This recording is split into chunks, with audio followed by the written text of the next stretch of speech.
Hello, everyone. Thank you so much for joining us today for another incredible conversation with these incredible women. Today, we're talking about ready to break barriers. Discover how these women did it. So, I want to take this opportunity to just share again that this is a collaboration of CEOs that have come together in our different paths to build this incredible community to come up with this book called CEO Chronicles. And so we're going to go ahead and get started.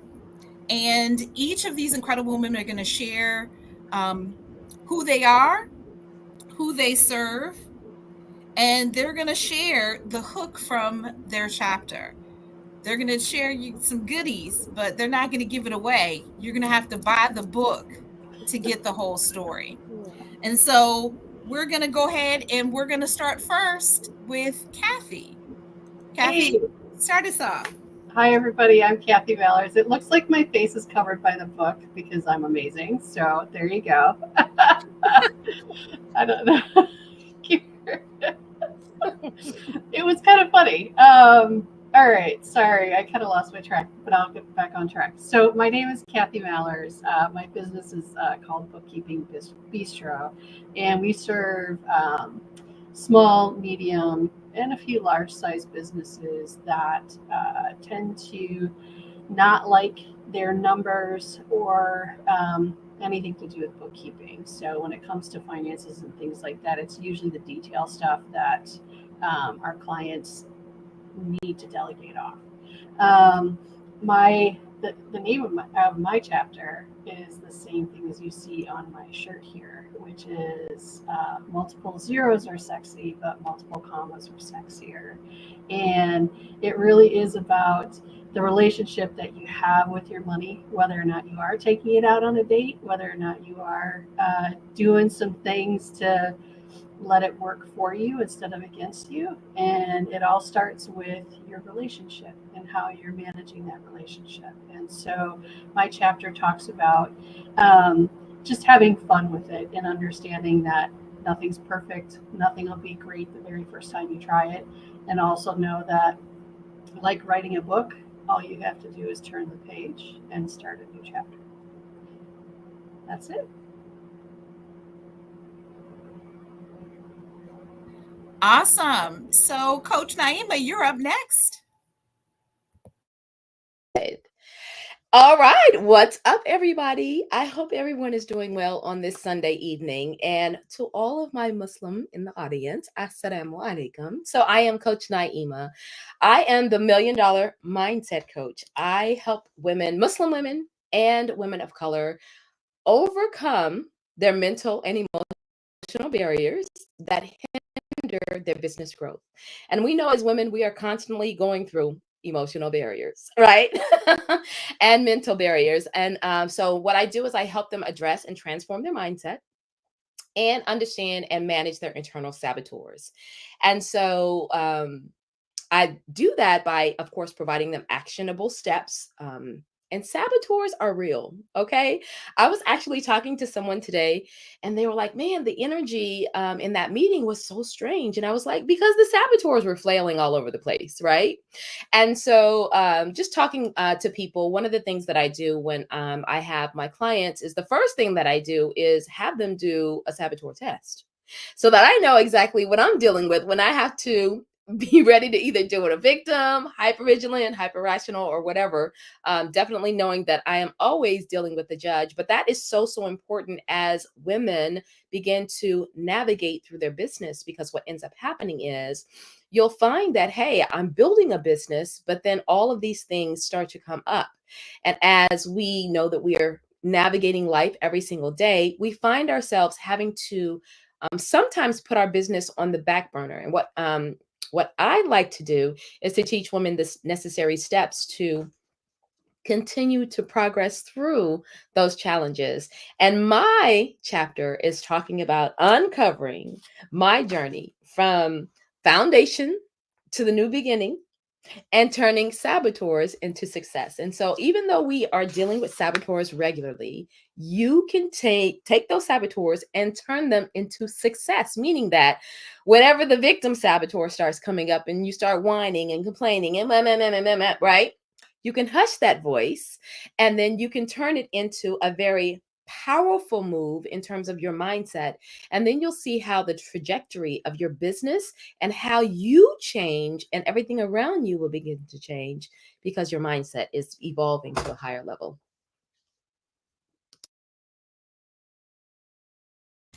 Thank you, Coach Naima. So up next is Dr. Tanitra.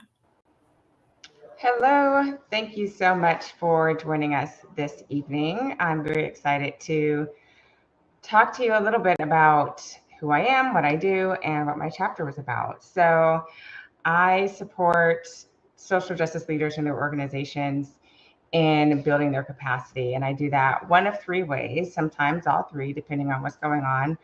But I do that through supporting their mental fitness efforts. I do it through instructional design, and I also do it through organizational development. So my chapter was titled Harmonizing Passion and Purpose, and it was about how my entrepreneurial journey started, and it started as a music school. So I had a music school many years ago, and I was very passionate about moving that mission forward. And I learned a lot of lessons. And so in that chapter, I discussed the lessons that I've learned and how I've been able to use that to support my efforts going forward and helping other organizations that are very, very mission driven and mission focused and really want to move forward and are experiencing some roadblocks, either due to rapid growth and the systems didn't grow with them, or just wanting to level up and get some trainings in place for internal promotion for their folks, or some mental barriers to progressing and being open to growth and open to addressing things that are blocking them from moving forward. So yeah, I hope you pick up the book, but definitely reach out if you want to talk more. Thank you so much. So next is Marie. Marie.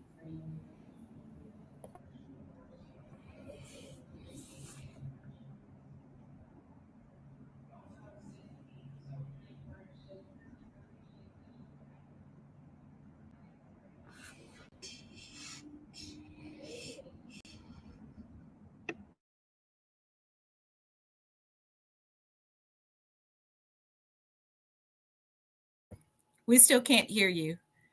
We're gonna skip and we'll come back. We'll come back to you, Marie. So Selena, the three questions we're answering are: who are you? Who do you serve? And share something relevant about your chapter without giving away the goodies. Okay. Good evening, everyone.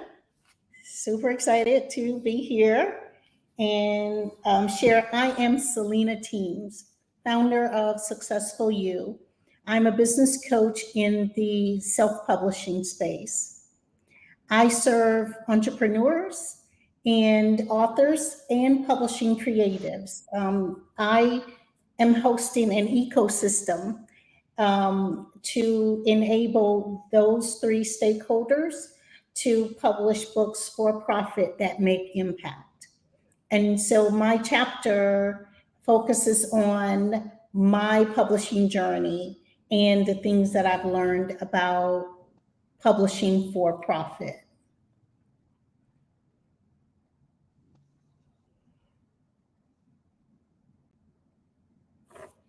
Thank you so much, Selena. Marie, did you get your You hear me? Yes, we can hear you. All right, yay. And yeah. Okay, so my name's Marie Armitage, and I'm the Ease Joy coach. What I do is I help busy women, mainly, who are who are looking for a harmony in their life with more ease, joy, and fun without sacrificing their faith, their family, or their finances. Because the world says that you've got to pick one and that you can't have it all, but you can. So, this is part of my mission and the reason why I feel like I'm here on earth, because the people that I've been able to help are these world changing women, and helping them get more with less stress and effort has been my joy. So, what my chapter is about is it's called How to Stop the Cycle of Self-Doubt, and it's chapter 14. And these are some really hard-earned lessons. I took the name CEO Confessions very seriously as an entrepreneur. Like, this is, as a mindset coach, I should have it all together, but these are the lessons, the tools, my favorite tools that have helped me over time, that I go back to over and over again, that help me to get over those moments of overwhelm. These are tools that you can pull out and use to help you get further faster with less effort. And it's self-paced. So with these exercises, you're able to apply them to your life, get quickly past whatever it is that keeps holding you back. And then later on, you may come back and revisit it and see it in a whole different way. But at this moment, these are things that can help you. Yeah, and the way that I serve my clients, that was the part that I left off. The way that I serve my clients is mainly through one-on-one coaching, because I see the value in that, and walking alongside these women and helping them to get to where they want to go during those periods of life when they've been sort of spinning their wheels, or when they need to get to the next level and they've plateaued in some way. So that's what I do.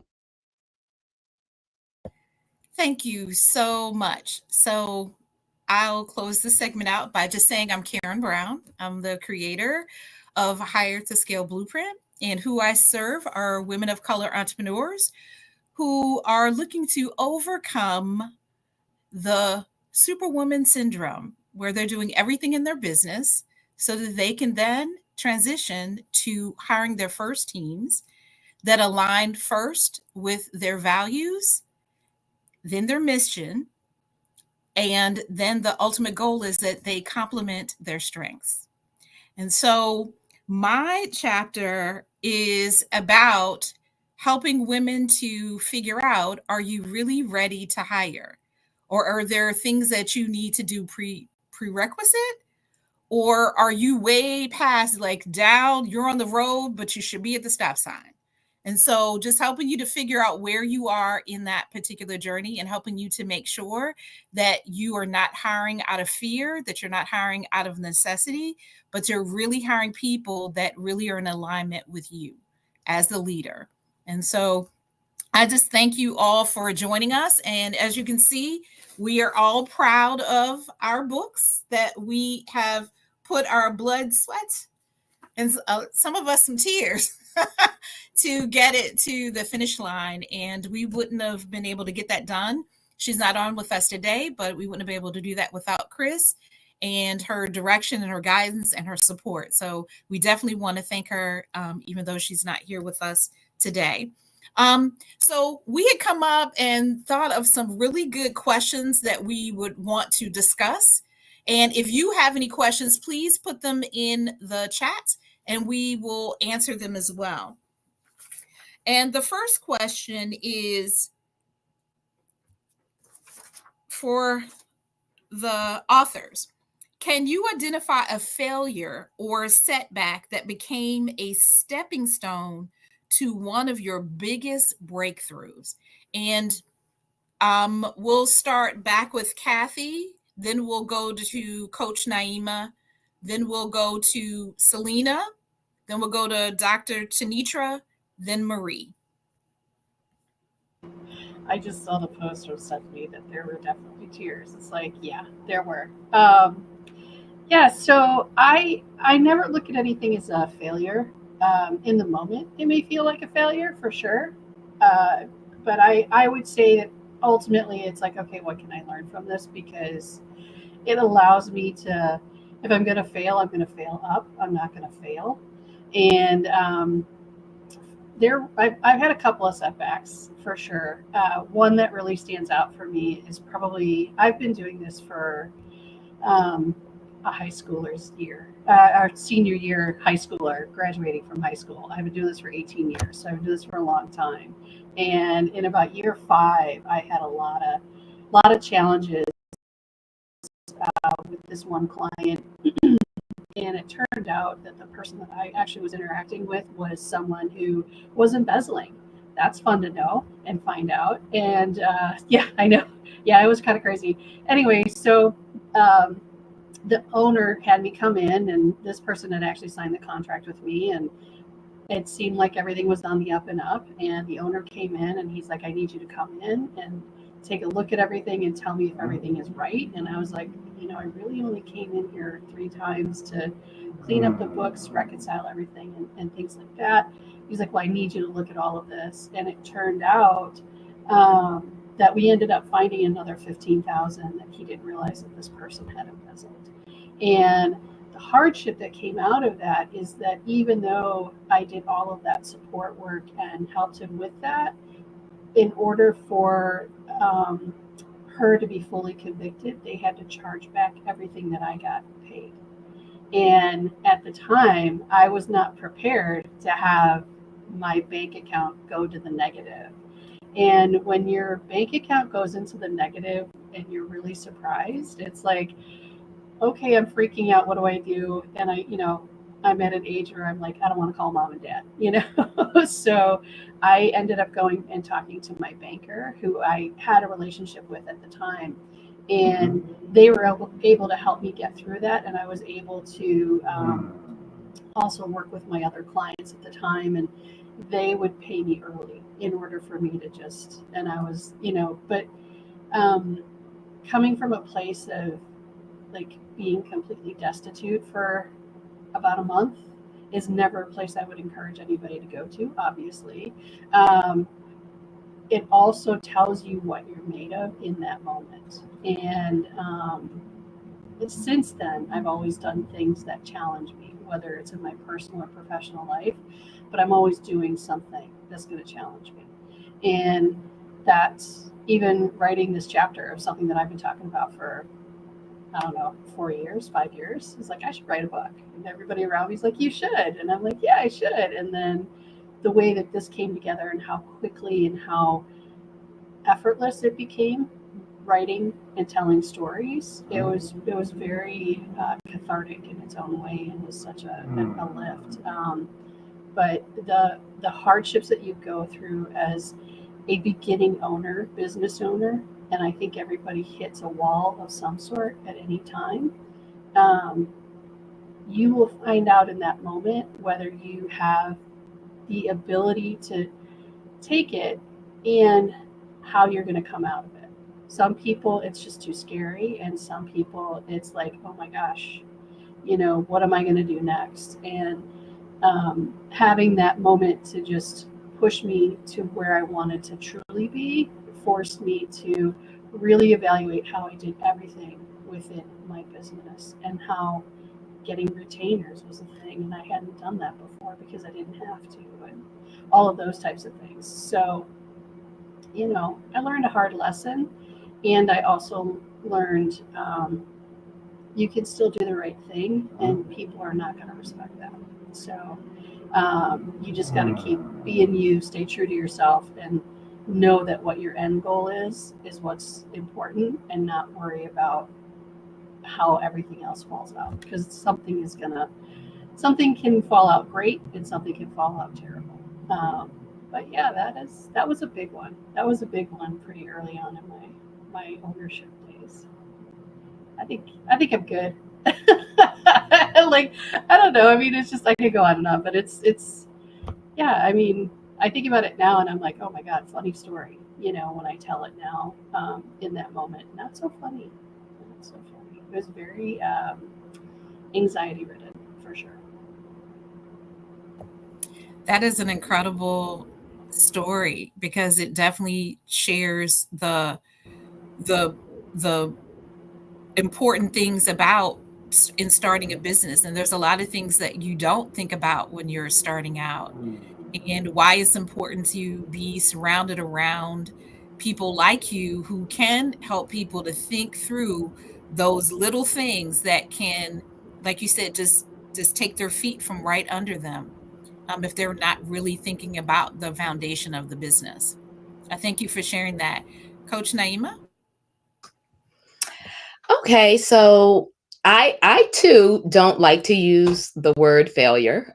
So when people ask me this question, like, hey, what is the thing that you failed at? I say nothing, because I don't see failures as I see how we can be brought down, but I also think of that as a state of humility.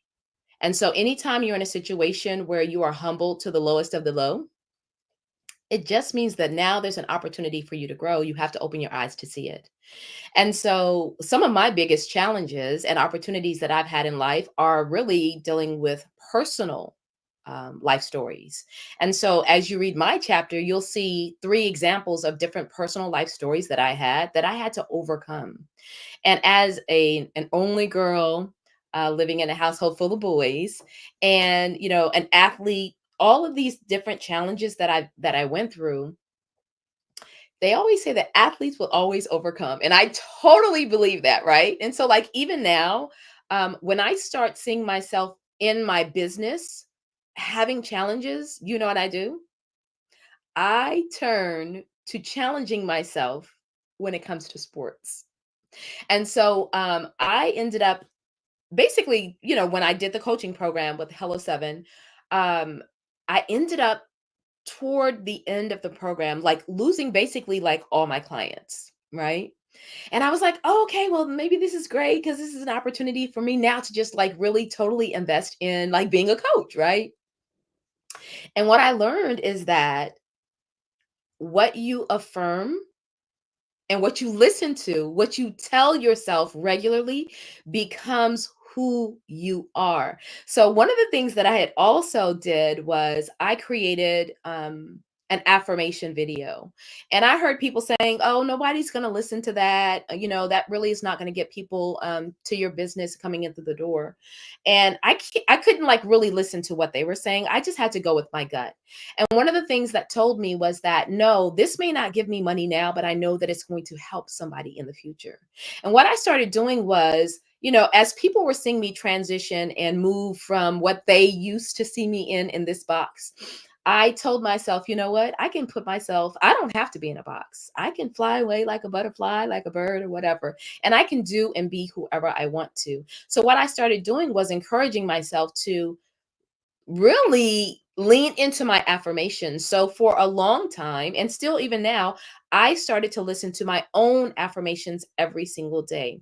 And when I tell you that my life has now literally turned into all of those affirmations, it is literally 64 of them that I took and I turned it into, originally it's a 6-minute video, but it's also a 19-minute video that you can continue to hear it repeat itself over and over and over. But what I'm doing now is, like, again, living those affirmations out in its purity. So what I tell people is, like, when you see yourself failing, challenge yourself in another area. Don't challenge yourself in the area where you feel like you're not doing your best. Challenge yourself in the area where you feel like you may do your best in a better way. And so I also became a triathlete at that same time. And so what I've been doing is pushing myself to do the things that people will always say you can't do. And when I do that, it always helps me when it comes to my business. And another thing that I learned to do is to always ask for help. And so, Karen, when you start talking about the superwoman, I was like, yeah, I'm so sick of that because I gave up my cape. It had holes in it. I wasn't really flying. I was spiraling down, right, from this concept and this idea that women have to be everything to everybody. And really, what we have to be is everything to ourselves. And then once you find that you center within your own self and find that you find gratitude with who you are right now, finding gratitude with how much money you do have right now and don't have right now, you'll see that everything is always for a purpose. And you'll see that as life continues to focus forward, and you change your mindset about these things being negative situations, but actually being character buildings for yourself, you'll find that you'll always find flow and ease in your life. And so that's one of the things that I don't think of as failure, but thinking of how can I find more flow and ease in this situation? And how can I turn my mindset around and challenge myself more? So that's what I do. So does anybody else have any other thoughts they may have about this question that they want to add to what Kathy and Coach Naima have shared? Anybody else want to add? Go for it, Marie. Just one small thing. I'm not going to go into my whole story of failure and springboarding.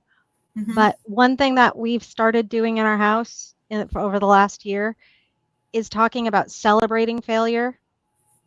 And that's actually a term that we say regularly, and we're trying to get it coming from a performance-oriented household. My partner has a very hard time when we first started talking about this.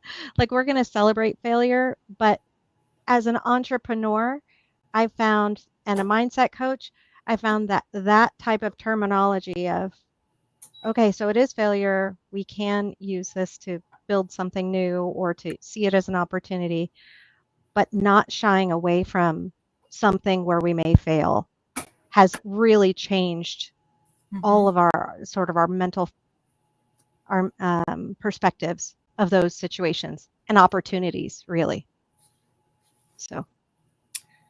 Thank you. Anybody, Selena, Dr. Nitra, any comments on this one? No? Okay. Yeah, okay. Go for it.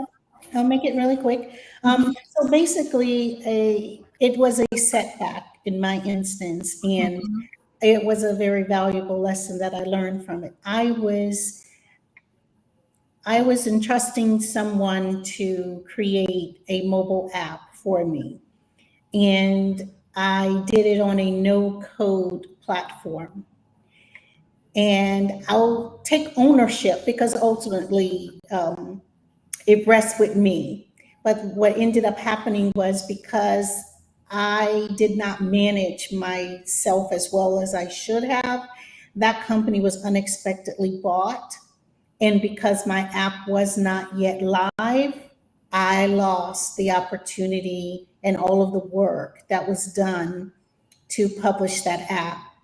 And for a while, I did look at it as a big loss, but I did learn that it's important for me to own the digital real estate for my intellectual property. And in hindsight, I'm glad it didn't get published on that platform because it would have been very expensive to keep it there and keep it live. And so that forced me to think of it in a different context and to create it in a way that I have control over that. And so that was it turned into a stepping stone for me to do it in a way that is going to benefit me and my business more than the original strategy. Wow. Thank you so much for that. Wow.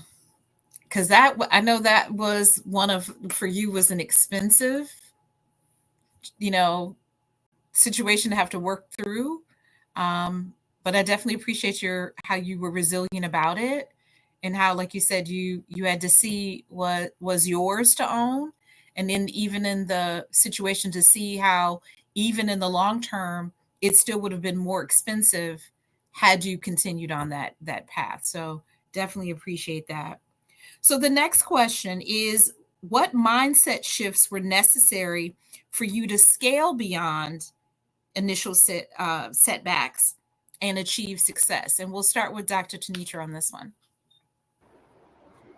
Sure. So a big mindset shift that needed to happen. Well, okay. So here's a big mindset shift. For a long time, I was, I don't know if afraid is the right word, but I was just not into networking. And I was like, what's the point? I don't know these people. And it's like, well, that's the point, is to get to know new people. So, so that was a huge mindset shift for me, because I was definitely reluctant to go into new spaces by myself with people I didn't know and hadn't met before, and to strike up conversation. Like, that was a terrifying, um, a terrifying thing to think about doing. And at some point I realized, if we're not growing and expanding and developing our network, then it's shrinking. If you're not out meeting people, building relationships, fostering relationships, then those relationships shrink and wither away. So once I made that shift to being open and being okay with being in uncomfortable situations where I wasn't sure what I was going to say, or, you know, being afraid of, or being uncomfortable with having conversations with strangers, then I was really able to make really great contacts that led to contracts. So then once I found the right types of events to go to, the right places to go to where my people were at, then every time I went, I made a contact that led to a relationship that led to a contract. So, so yeah, big shift there, mental shift that paid off. I can definitely relate to you, Dr. Demetria, with that, because as an introvert, always talking to strangers is not for me. But I had to really step back, because what I saw for me, as I was trying to work through of finding my ideal clients, and knowing that my purpose was that I was called to serve, and I knew who, and I had been doing it right in my small circle. But in order to grow, I had to see that I was hurting myself, but I was also hurting the people, because I wasn't showing up for them. And I made the intention 5 months ago that I was going to start going out, because when I was reaching out to old contacts, unfortunately, a lot of my contacts died due to COVID. And so for me, it was like, man, people that, you could just call and talk to, they just weren't there anymore. So for me, I felt like it was what I needed at that time, because it meant for me that I had to get outside of myself, and I really had to get out there. And so I made a commitment that I had to go to at least three events a month, minimum 3, to be able to get out and to talk. And even though it started off, to me, I felt it was awkward. The people that I connected with totally didn't see it that way. But for me, in my head, right, that mindset, it was awkward. And then I ended up taking a class, and it was one of the best things. It was like, well, why don't you just start questions? What are things you want to know about people? And so I had a list of questions and different things, which really benefit me in the long run, because it helped me to be able to, with that intention, was I was going to serve whoever I was talking to. Either they were going to be somebody who was going to be an ideal client, or it was somebody who just needed support. And whatever that was, if I knew somebody or I knew something, I was going to be able to serve them in that way. And so it has helped me now. It doesn't even bother me anymore. It's like, okay, so where am I going next month? Like, who am I going to see? Who am I going to talk to? And so again, it is so important, I think, that we get out there. And do you still have your list of questions that you could go out with too? Yeah, I do. Okay. I do. All right. I was just like, me, I'm nosy, so I'm going to ask 100 questions. So Yeah. I was just like, what you're talking about, I would say I'm introverted when I get home. Like I need rest to rejuvenate. Mhm, But mhm, when mhm, I'm out, I'm not, I would mhm, say introverted. mhm, I just want to have a conversation.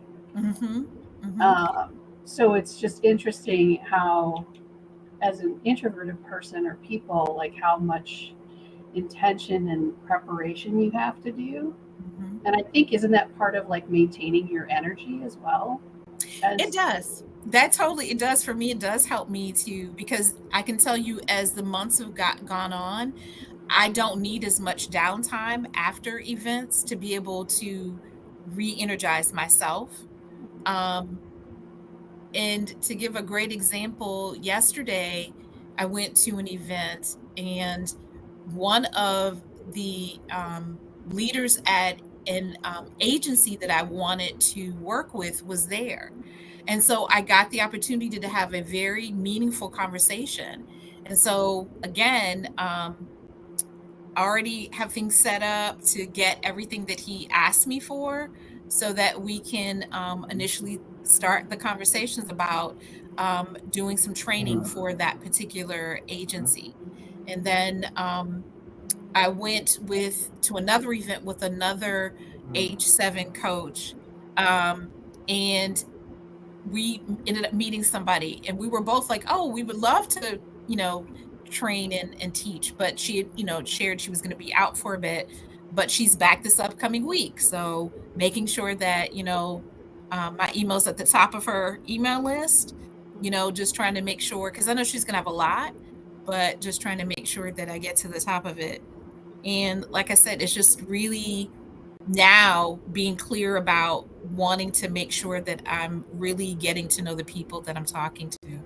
And it's been a blast. It's just for me, it's been a 180. Anybody else have any other thoughts? well, I'm still alive, so I'll jump. I'm the tortoise. I'm never going to be the hare. I'm never going to be that person who's like, I can just do it at 7,500 miles an hour and I'm going to get it all done. Nope, that's not who I am. And what I've found is professionally, when I'm working on projects and I have multiple things going on, doing and focusing on one thing at a time, and distractions will come, that's great, but maintaining that focus and coming to completion actually speeds up your time better. And as a business owner and as somebody who ultimately, I feel like we'll all have teams and that kind of thing. I have a small team. Um, Time is the one commodity that everybody has the same amount of. And so leveraging that time in a way that makes you more efficient and better and able to stay within like your zone of excellence and genius, that is the place that I feel most business owners really super succeed. And um, they just know, how do I lift other people up so I can get my time to focus on what I need to focus on. And I think um, my personal method is slow and steady is going to win the race for me. And that way I'm not constantly downshifting into different things and where was I and what's going on. Oh yeah, I did that. And, having 100 post-it notes everywhere as reminders and things like that. It's more of, nope, I got my list and that's it, check, check, check. So I would strongly recommend most people to at least list it out and choose. And surprisingly, the book that helped me with that was The 7 Habits of Highly Successful People. I mean, that's old school, truly, but it's also, you pick your top 3 things that you need to get done today and let the rest of it fill in. And it's fascinating. The more you focus that way, the better you are to be able to siphon out what's the most important things to work on as well.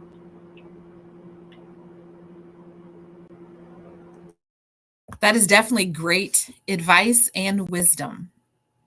Definitely great advice and wisdom. Anyone else have anything they want to add? Or I can go ahead and jump to the next question. So the next question is, how has breaking barriers in your career impacted your personal life and relationships?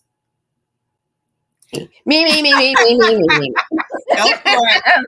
Let me tell you about these barriers that I'm breaking. First of all, everybody knows that, of course, I'm a Muslim woman. And so I am breaking so many barriers right now. When you make statements about being a millionaire, and when you make statements about making money and serving your people and things like that, for some people in some cultures and religions, that is kind of like, what you talking about? Right? And you know that you're doing the right thing when you start shaking up the leadership, right? And so let me just tell you, I've shook up some leadership, right? And also, I can tell that it's making people think twice because now men are saying it. Even though my audience is for women, now men are saying it, right? And whenever I go to my place of worship and whenever I'm around people, now people started calling me Coach Naima. So the barriers that I'm breaking is that although we know that these stories have happened in the history of like our religion, I think that it looks different when it starts to show up different now, right? And when you are consistent about something and people know that you will not back down. And when we started talking about earlier about values, and when you don't back down on your values and when you know who you are, people cannot deny that. And so I'm just happy that even though people say, right now I can't do that, that's okay. Because I know I literally got one voice note today from a young lady in our community talking about, I need you. And I know that I'm breaking barriers because she's like, I need you because I'm experiencing this. And every time I hear you speak, you resonate with me from a long time ago, right? And so now she's like, I need you now because now I can focus on something because you can help me to focus. And so you just have to be consistent, break the barriers, break the stereotypes, right? Because there's so many stereotypes that people want to, again, like I talked about earlier, put you in boxes. And we don't want to live in boxes. We want to live in whatever area that we want to be in at the time. And one thing that I also want to continue to encourage women is that we are ever changing. Women's lives are ever changing, meaning every single day, every single decade, we are experiencing things that no one else in the world is experiencing. And so when we talk about wanting it all, yes, you can have it all. And you can have it all in phases. You can have it all when you plan it out, when you start to say, you know what? The barriers that I want to break are these specific things. Because when you think of a barrier, it's actually a level up. It's not something that's holding you back. It's leveling you up. And so what I was telling people recently is that women are no longer okay with just the basics in Maslow's law. Women have evolved so much that we have to now be reached on a higher level and a higher plane, even to get women's attention. And so as we are leveling up and those barriers are being broken, we have to understand that we have to have some game-changing actions, honey. Okay? So I'm encouraging everybody to go out and get the book and to actually put this into practice. If you know that there are 19 authors of this book, you have 19 months to change your life, meaning that read a chapter and do what they're asking you to do at the end of the chapter. You want to see your life change? Game-changing actions, right? And so I have to always encourage people, when you change as a woman, everything around you changes. You don't have to start trying to change other people. When people see you elevate, everything around you elevates. And so what I want to tell people is, let's continue to break the barriers, change our actions, and then guess what? You'll have some confessions to make too, right? Okay, so that's my 2 cents. Yes, I know, Marie, you got something you want to say. Go for it. Woo! I'm over here having a spell. I've gone to church. I'm like, yes. One of my favorite things One of my favorite things about this whole journey, okay, it has not been easy. That I will say. First of all, there's a reason why people quit when they start a new business. There's a reason why women are so marginalized in this area and why so few women are able to make even more than $4,000 a month on average. Like they're 70% of women business owners are making less than that on average. It's insane. And so, yes, there are barriers that at the shift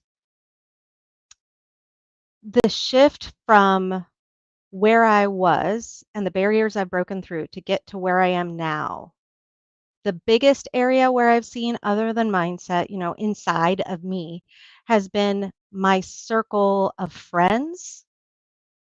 Really, the people who are there to support you and who have supported me. And part of the reason why I am where I am is because of, and I'm not talking about cancel culture, I'm talking about the people I share my dreams with who have created space for me to bloom into who I truly feel like I've been created to be.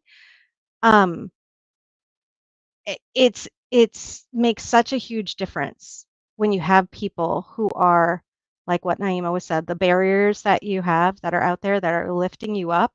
These are people who are also lifting me up and they're there with me. One of my favorite quotes, and I need to put it on t-shirts and mugs, is just to be careful about who you share your dreams with, because the people who have buried their own dreams are more than happy to lend you a shovel. And so you got to be careful about who you're out there talking to about, oh, I'm so excited because I'm going to become a millionaire, especially for those of us who have been raised in faith.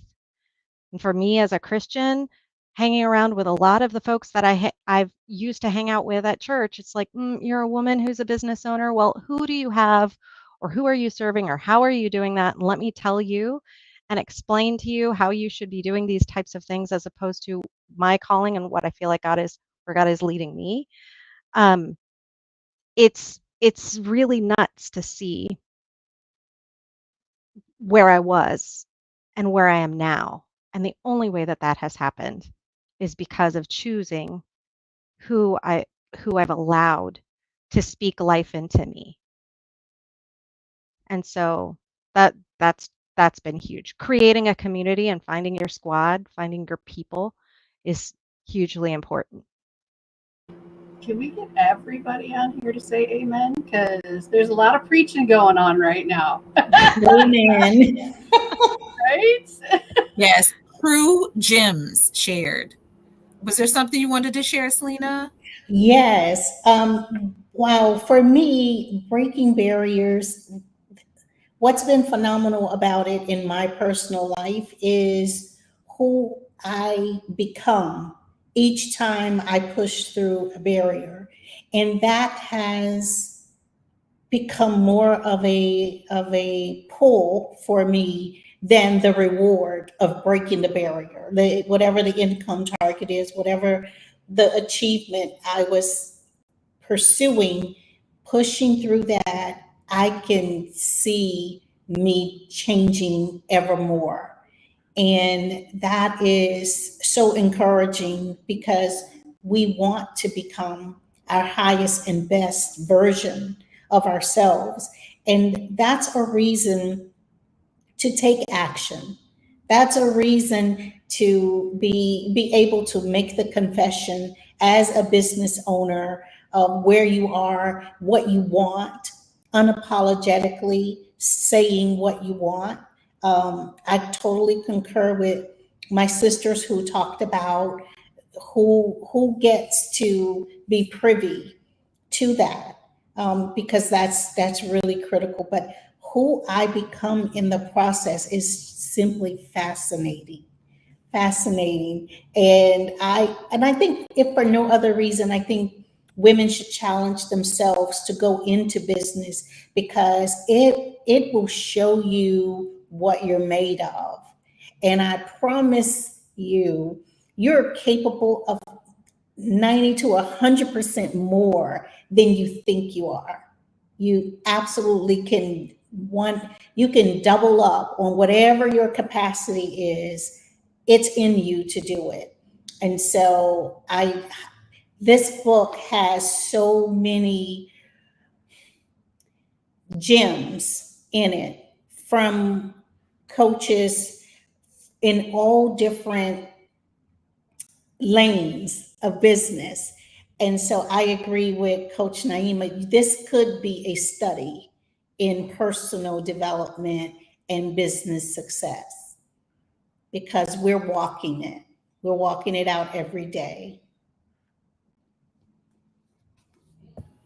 That was poetically stated because it is a true way of us really putting ourselves, because again, all of us have shared very vulnerable things about ourselves in this book, and really wanting to help as many women as possible to not make the same mistakes that we did.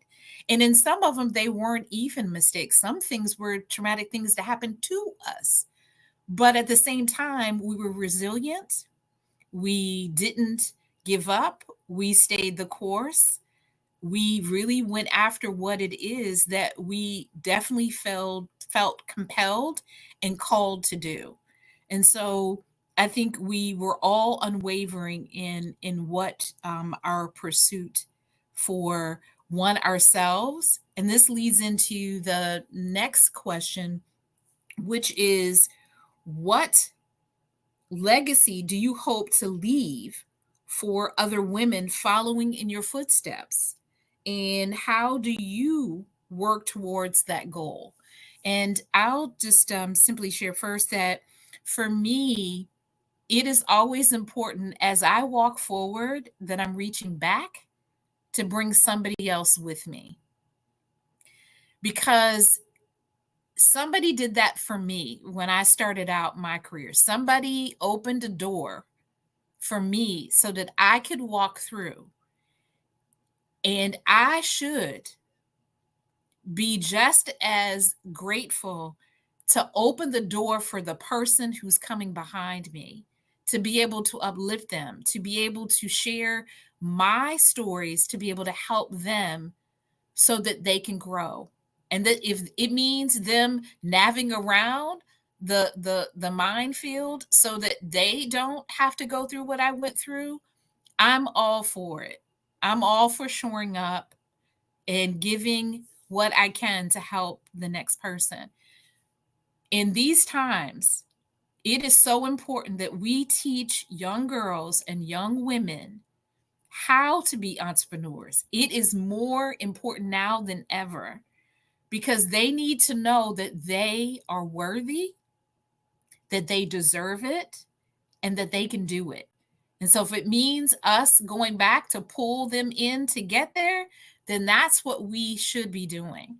And for those that are listening us, this is a call for you too. You must pull people forward.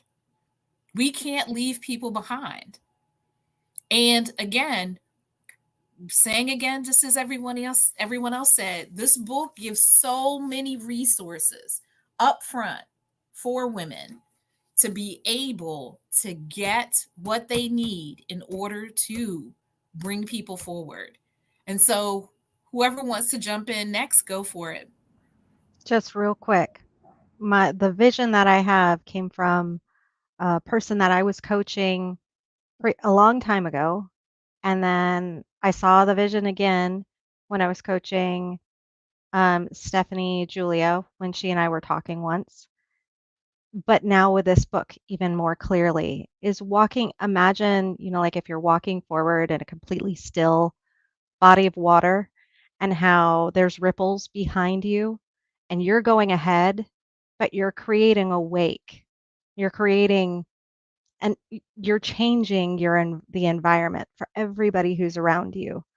And part of the reason why I was so excited to be part of this movement with CEO Confessions or CEO Chronicles, was because of locking arms with all of y'all as we are walking forward, as we are making a difference. That's the legacy that I'm hoping.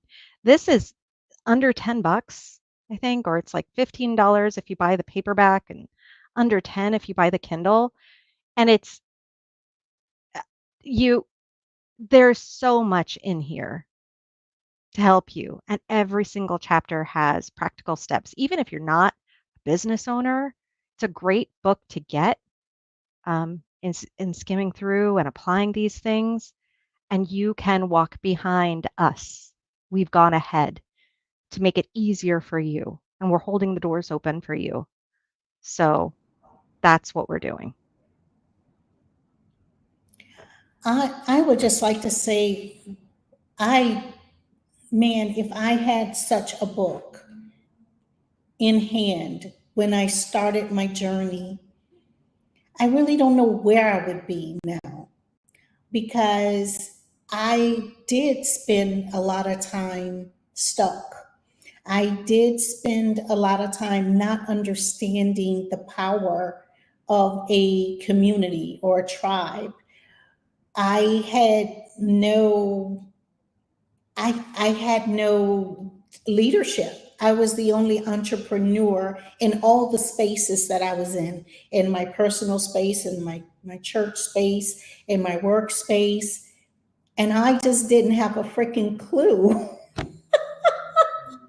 But I had prayer, and I said, there are people out here successfully running businesses. Lord, show me how, show me the way, help me to step into the flow. I see the currency, I see it moving, but I'm outside of it. And that prayer was absolutely answered. And so for me, the legacy that I want to leave is modeling the courage to do what's in my heart, my way, not imitating anybody else's model, my way, because there's only one you. And your goal might be similar to someone else's goal, but no one can do it like you do it if you stay in your authenticity. And when you do that, there is your lane. You don't have to worry about competitors, because you're one of one. And that's how we're made. Our DNA, we're one of one. And so in business, embrace being one of one. And you're going to set, as she said, a wake for other people to know that they can do it too, their way. So that is the legacy I hope to leave. No, that's the legacy I'm working on leaving. That's the space I'm in. So. Okay, I'll go next. So for me, legacy, I love acronyms. So for me, legacy is let everyone get a case of you. And so what I want to leave behind is a case of Naima Abdullah, right? And so when I start thinking about legacy, everything is about, for me, faith, family, and funds. So faith, seeing that women of faith it's spiritual. Building wealth is spiritual, right? And I really want to make sure that women understand that they say money is the root of all evil, but how you use money can be extremely spiritual. And I know that women will always give to causes that are deeply, deeply passionate for them. And so when we start thinking about how can we build legacy, you can only build legacy when you can fund legacy.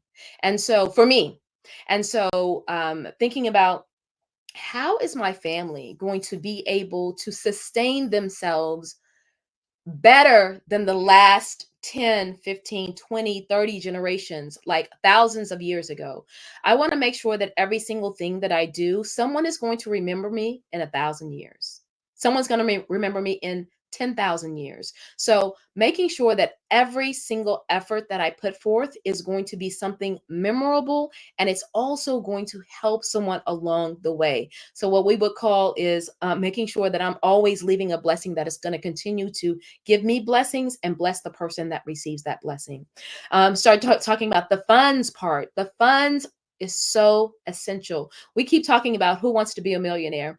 $1 million is not a lot of money. And so we have to get out of this mindset thinking that we're so wealthy when it comes to only having $1 million. No, we really need to think about wealth. And what wealth does, it affords you things that when it comes to politics, it affords you things when it comes to lifestyle. It affords you things when it comes to health care. It affords you things when it comes to even your own mindset. So we have to stop thinking of money as a tool to only buy things. Money can be, again, a tool that can afford you everything that you want in your future. So as I'm trying to build legacy, I'm thinking of how can my children, my grandchildren, my great grandchildren have a healthier lifestyle? And something as simple as studies have shown that people who make over $75,000 don't worry about the basics. They're not as stressed. They're not as sick. They're not as mentally challenged. And so we have to really be able to make more money so we can get out of this socioeconomic disparity that we have in America, and especially amongst women, because there right now are so many women living in their cars with their children. I don't know if you all heard that. There are women living in their cars with their children, and oftentimes they can't do the necessary steps because they didn't have a book like this.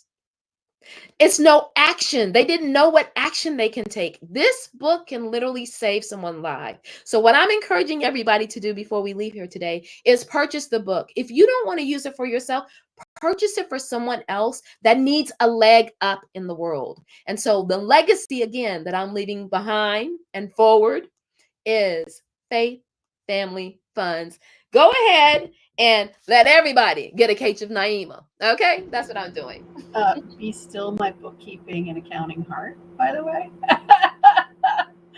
I don't know, Dr. Taditra, were you gonna go?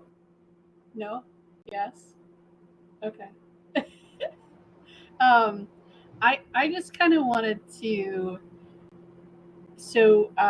two things. Legacy to me is about ancestry and how we carry it forward, similar to what several of y'all have said today. And I think of it as akin to I'm the cool auntie, right? Like I don't have any kids, I'm good, but just got rated #1 a couple weeks ago by the nieces and nephews, so winning all the things. But what's interesting is that the conversations that we have are so different from the conversations that I had with my elders, because I'm one of the few in the family who, and I come from a family of 10 kids, so I'm one of 3 of us kids that actually started our own businesses. I think I'm the only one who's had it this long. And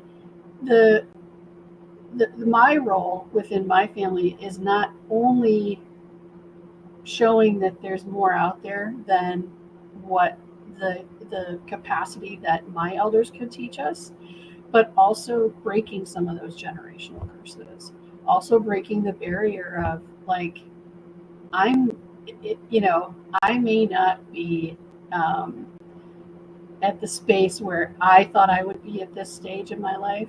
And at the same token, I don't think I could ever work for somebody again, because I've done so much to go from working at a traditional job and then got laid off and was like, I've always wanted to start my own business, so let's just do it. And that was it. That was the decision, and took the leap of faith, and I'm still here 18 years later.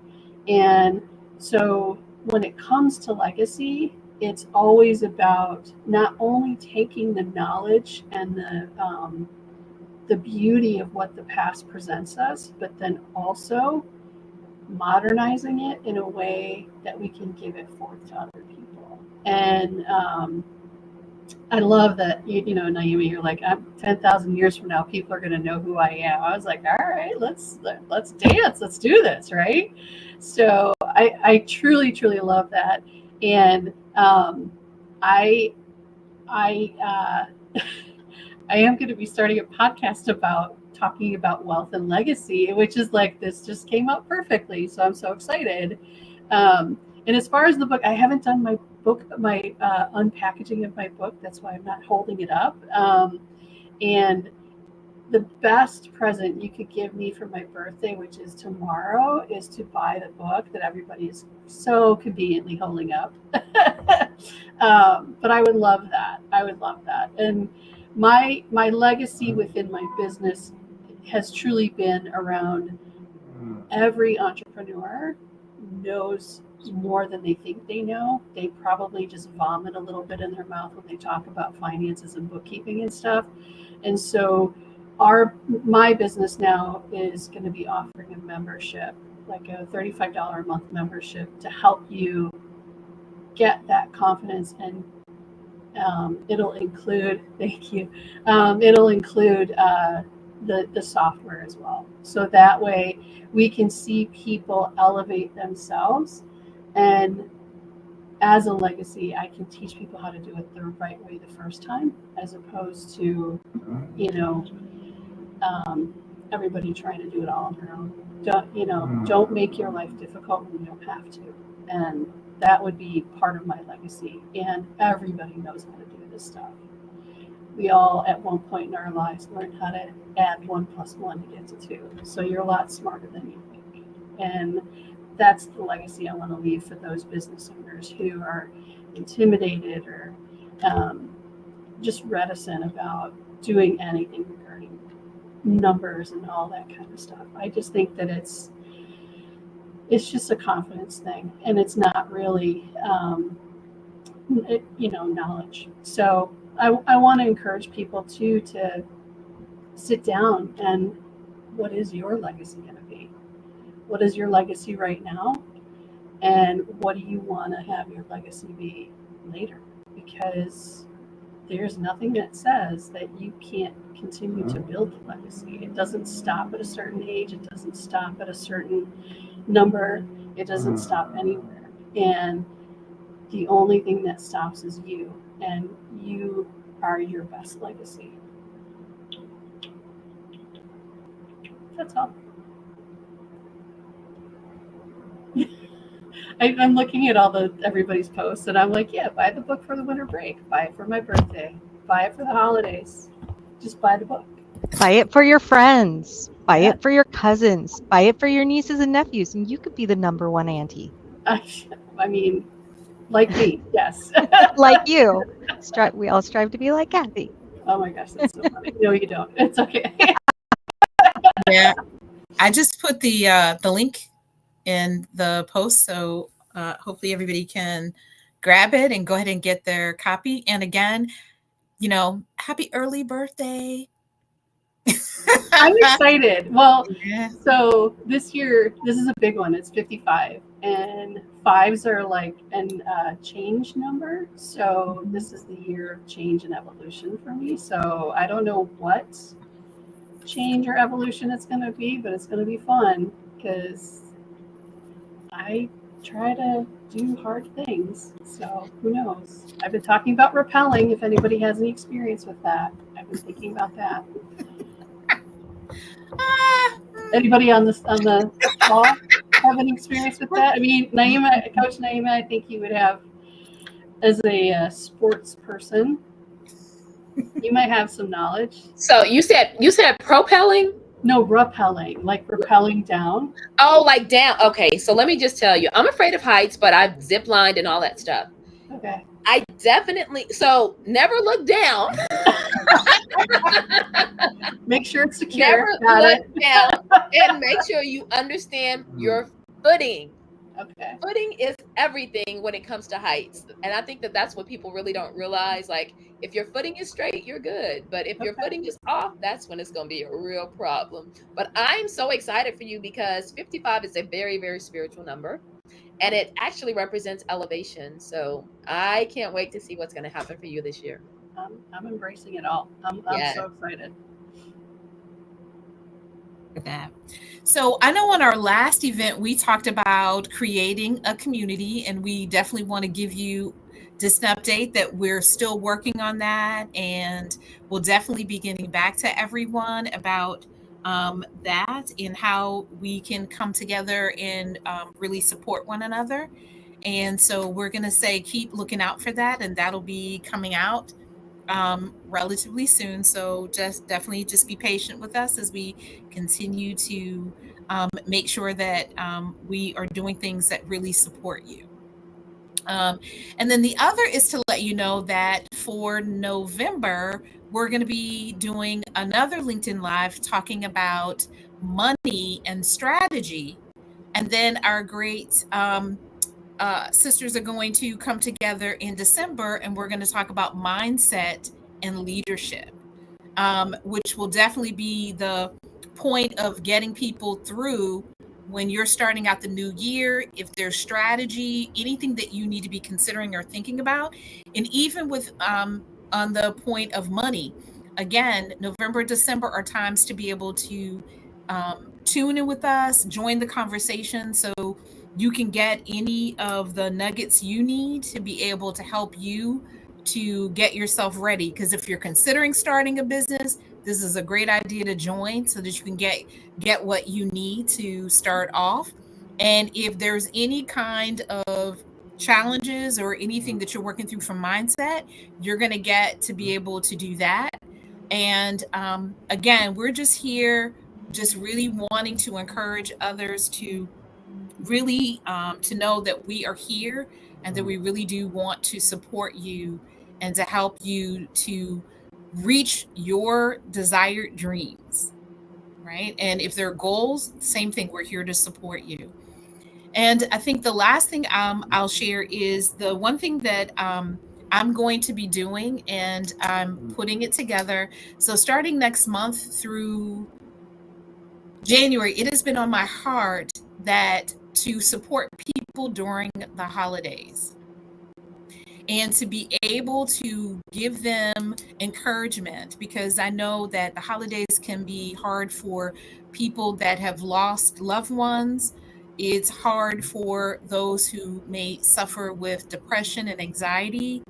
But I just want to be able to show up, and I'll be showing up on a weekly basis just to be able to give encouragement, to help people to get through this time, because I know for me it is a challenging time, because I've lost all of my siblings, I've lost one of my parents, and so it is a very hard time. So I definitely understand how you can feel like there's those lonely times, there's those sad times that come up, but wanting to give you that hope and strength to get through this time. So know that that'll be coming up as well. Any other exciting things anybody else on the panel has going on from my fellow authors this over November, December that you would like to share? I have some exciting things going on, always. But in December, I do have here in Atlanta, if you're interested in joining the Millionaire Lifestyle Retreat, I do have that coming up December 13th, 14th, and 15th. And that specific retreat is really about number one, are you feeling burnt out? Are you feeling tired? Are you feeling like, what's my next move with my business? So for all of those women who are looking to reset, so this is a big, big reset. So this is really about re-energizing yourself with your business, finding your passion again, again, dealing with your saboteurs. We're going to talk about mindset, and then really, really laying out in a super, super juicy way how your 2025 year is going to go for your business. And this is also an opportunity to rest and relax and to meditate and to think about nothing, right? So we'll have people there that are going to be cooking for us and things like that. But again, you can find all of that information on my website, LadyKhadijahInstitute.com. You can click on that and click on the Millionaire Lifestyle Retreat. And it's specifically at a mansion because we want to elevate your mindset, right? And studies have shown that, of course, when you're in an environment that is luxurious, then of course you can think luxuriously, right? And so, of course, we have the CEO Chronicles. Of course, I am thinking, I'm working actually on a cruise for this. So if you're interested in going on a cruise, specifically where you can read the book, and we have a couple of downtime where we can eat together and talk about the book, reach out to me for that as well. You can reach out to me on all social media handles, but I'm looking in 2025 having a cruise. And then also on any of my social media channels, you can reach out to me because I have several trips that I'm generating for 2025, business retreats as well as individual luxury retreats. So that's what I have going on. So you're not busy at all? Is that what I love it. All right, go, Selena. I couldn't resist. Well, I am happy to be working on my birthday. I decided that I would host a virtual $1 Million Action Workshop on November 23rd, which is my birthday. And so thank you for holding that up, Maria. So basically, I am an approved coach to host this 4-hour workshop. I think it's a perfect exercise leading into the new year to get your mind right, to get clear on the kinds of actions that you want to take to realize your goals and start building wealth. So yay for $1 Million Action. I'm hosting that virtually on November 23rd. So you can link with me at publishforprofits.com. It's publish the number 4 profit.com. And just hit me up there or on my socials, Selena Teams. I'd be happy to connect with you and even just to just talk about anything that might have come up for you around this conversation and around CEO Chronicles. I'm also hosting a $1 Million Action Workshop, but mine is going to be in person in at the beautiful Rose Hill Community Center in Mukilteo, Washington. So we have a big window with a view of the water, and we'll be meeting there. Exactly what Naima was saying, Coach Naima was talking about being in those places where you can experience that and feel that expansion. That's one of our goals. And the workshop is a fantastic investment in you. So if you would like to reach out to me, you can reach out to me on LinkedIn, Marie Barrington Armitage, or easejoycoach.com, or wherever you're watching this, just tag me and we'll connect. I'll put my email address just like Publish for Profit. For Selena, I'll put mine in the comments. Thank you, guys. It's exciting. So Kathy and Dr. Janitra. Do you want to go? Do you have it? No, but since I'm talking, I might as well.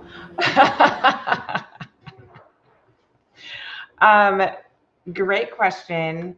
I am right now, I'm super focused on supporting my organizations. So I don't have unless you just really want to reach out to me, you definitely can. You can hit me up in the comments here if you want to connect on mental fitness or connect on building out your business. Or if you want to connect on B2B, business to business conversations, definitely reach out. But I'm definitely focused on supporting my organizations as they move their missions forward. Great. Now I'll go, if that's okay.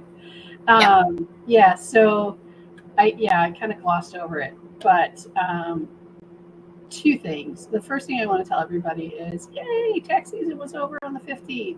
It is now the new tax season. So yay, get ready now.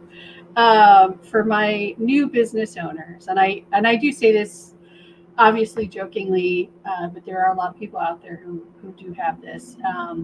We are creating, it's a Xero membership. We're not using QuickBooks. We're going to be adding Xero into the mix of accounting software that we support. And between now and the end of the year, when you sign up for the membership, it is $35 a month, and it includes your subscription to Xero. Essentially, it is going to be it'll be 3 different days a week that are 3 different days a month that we have planned within the membership to teach you how to use the software, do Q&A, and then if people are willing to do it, get into more like the CFO type of work that I do with people and review their books in a way that somebody with the amount of knowledge that I have can help you analyze and also look at like, oh, how am I going to plan this? So this would be really good, not only for people who, like I said, when they think about that type of financial detail, but then also for people who are starting businesses, this is a great way to get yourself set up and ready to go as soon as you get into the new year. And it's actually a pretty simple process. So that's something that I'm really excited about because it, just feeds my heart that I get to help people do something that they have to do for their business. And yeah, I'm not yet there doing what Selena and Marie are doing with the $1 million workshop. But I'm excited to see how you guys do because it's going to be awesome. I've seen it like an abridged version. It's really good. So if you get the opportunity, definitely go and be a part of one of them. Thank you, everyone. So if you want to connect with me, you can connect with me on LinkedIn at The Real K Brown, or you can schedule a VIP day with me at hiretoscale.com. It's TO scale.com. And so again, I thank everybody who joined and listened in. From Facebook, from YouTube to LinkedIn. We thank you so much for joining us and hearing about our nuggets that we wanted to share with you today. And again, we look forward to you joining us next month. And the information for the next LinkedIn Live will be up by mid next week. So everybody is aware of it. And the date is the second, right? The second Sunday, right? The 17th, I believe, is the date that we have selected for the month of November. But again, hope you guys can join us. So again, have a good night and thank each of you for joining us.